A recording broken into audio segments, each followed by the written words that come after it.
હાલો આપણે આવી ગયા છે મામાદેવના મંદિરે, નંદસાડ ગામ મામાદેવનું મંદિર. દર્શન કરાવીએ તમને, દર્શન કરાવો મામાદેવના મંદિરના.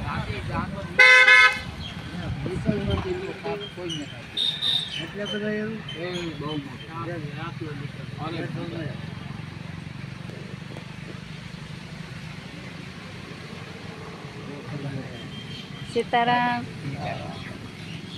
આ બધા દાદા બેઠા છે મંદિરે માતાજીના, દાદાના, મામાના.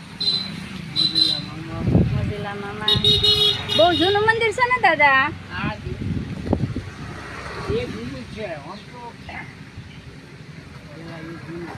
આ મંદિર આપણે કામરેજથી 5 કિલોમીટર થાય છે અને નંદસાડ ગામમાં છે. બહુ જૂનું મંદિર છે અને મંદિર બહુ ભાગ્યશાળી છે. બહુ જૂના વખતનો